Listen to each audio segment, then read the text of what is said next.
What's up, Bulldogs, and welcome to this week's news show. I'm Molly Hotek. And I'm Claire Davis. This week we covered Spellball, cheer competition, The Student Assembly Can Drive, and Safe Space Club.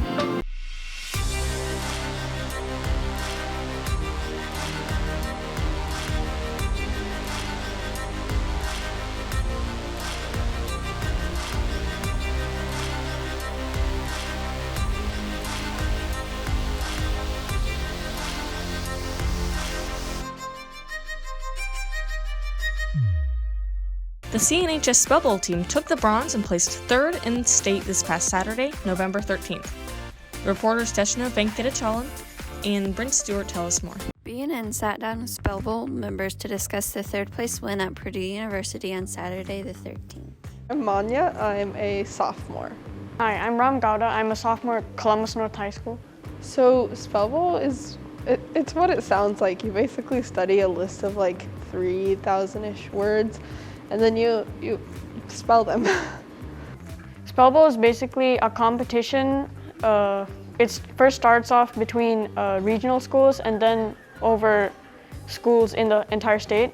It's basically a competition where you need to spell out words that you memorize from the list. I joined in 7th grade in middle school, so I think it's just kind of fun to compete with it. I think the best part for me is going to competition and state and like hang out with the team. So I think it's fun.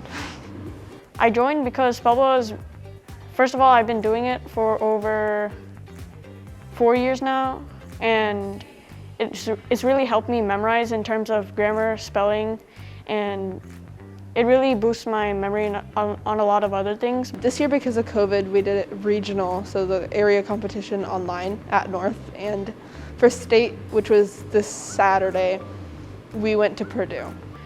Each of our top 10 spellers had 9 words to spell after listening to an audio. And for a state competition, we went to Purdue University to compete against other schools in the state. Sophomore Manya talks about what competition is and how it works. So basically, there's 10 spellers on the team, and there's 9 words that each person spells. So you basically like go up on the stage on Purdue and then spell the word that they put up. For regionals, I looked over the list multiple times, and the regionals one felt safer because it was virtual, but the state one, on the other hand, there's a little more pressure because it was like you have to go up to the stage and spell the words with a bunch of other students, and there are a lot of people watching as well, but it was all worth it in the end. It was interesting. Last year I did Spellball last year too, but it was online, so we didn't go anywhere. So the experience, I'd say it was fun. How did I prepare? Like I said, I did Spellball for over 4 years, and I've come up with a lot of strategies in preparing, which includes like listening to each word that was difficult over and over again, and also using mnemonics devices, like writing them out and pronouncing them by yourself. So Columbus North placed 3rd in state. Our coach this year was Mr. Spencer, so I think he really helped us. So I think he's worth mentioning. This is Brennan Deshna reporting for BNN. The Columbus North Game Day Squad is the competitive division of our cheer team. They recently placed 2nd in their competition, and they are moving on to regionals at Disney World this February. Reporters Gabby Donica, Josh Owens, and Darren Riley tell us more. BNN sat down with cheerleaders Josie Elwood and Olivia Sprung to talk about the Game Day Squad. I'm Josie Elwood, and I am a senior. I'm Olivia Sprung, and I'm a senior. I started cheer when I was in 5th grade at Parkside. I started cheering in 5th grade at Parkside. My older sister started cheering when she was in elementary school, so I just followed. My mom did because she did cheer when she was younger, and she was also a coach. The Game Day Squad is like a competition team, so we compete 2 or 3 times, and just regular season is just cheering on the sidelines at games. For game day cheer, we practice typically 2 times a week. It's normally after regular practice or right after school. for just an hour. We placed second in our division and we got a bid to nationals. We got second place at the competition in Ohio. This is Gabby Donica reporting for BNN. CNHS Student Assembly is taking donations of dry and canned goods for those in need. On December 22nd, they will distribute these goods to the community. Reporters Erica Smith and Emily Torres tell us more. BNN sat down with members of the Student Assembly to talk about the benefits of the food can drive. I'm Alex Clark and I'm a 10th grader. The food drive does great stuff for people in need and families in need who need canned food. And it's just great to give back to the community. And we also give it to the churches as well to help them distribute food. The food drive started in the first week of November and it goes all the way through the week before Christmas. And we have our can drive day on the 23rd of Christmas. 23rd. The purpose of the food drive is to go around collecting cans and help give back to people in need. And it's just a great thing to do for people.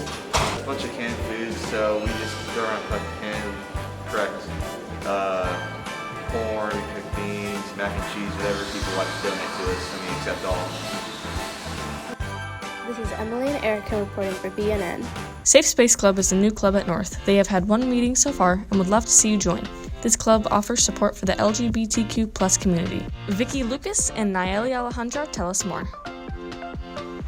This week, BNN sat with Ms. McKinney and Mr. Flegel to talk about Safe Space Club and why it is important for students to have this club at Columbus North High School. My name is Miss McKinney and my role is the mentor for senior Courtney Mathis and the co-advisor for the club. My name is Mr. Flegel and I'm a co-leader along with Miss McKinney. I think that the Safe Space at Columbus North in its intention is to advocate, support, and celebrate students within the LGBT community. As someone who attended a school very different than this, and we were not allowed to have clubs like this, I think that it really stunts individuals who are in this community and they deserve the support that we can give them. I think it's really important to have the Safe Space Club at Columbus North because this is something that Columbus North hasn't had for a while, and it's really important to give students a platform and an opportunity to have a safe space to talk about all the things that are on their heart, especially things regarding the LGBTQ community, certain things that they're going through, whether it's problems or kind of successes in their lives. I think that would be really important for their development as individuals and kind of just improving and finding a community here at North. Yeah, I think that the activities that will take place really depends on the membership. I think that we really, like, the sky's the limit in a sense. I think that we could attend community events that take place already within Columbus because the intention is to eventually be an active role within the community of Columbus for future students, but also within the school, even something as simple as a poster or a bulletin board would go a long way to recognize students within the LGBT community. So as of right now, we haven't fully determined all the activities we're going to be doing, but we do have ideas. I know for some reason there's a really big desire to watch the Lego Batman movie. I haven't actually seen it. I've seen some of the Lego movies, but I assume that's going to be pretty fun. We're also planning on doing some arts and crafts. Obviously having conversations and topics to educate people about things in the LGBTQ community. And we'll kind of bring those together, get some information and get resources out to people so that they're more well equipped to kind of approach some of the problems that they might face as an individual in the LGBTQ community. Just kind of just succeed in the school and cope with everything that comes towards them. I think that the most important part about Safe Space Club is to let students know that they're not alone. A lot of students naturally come out in high school, and I think that having a space where that's safe is important.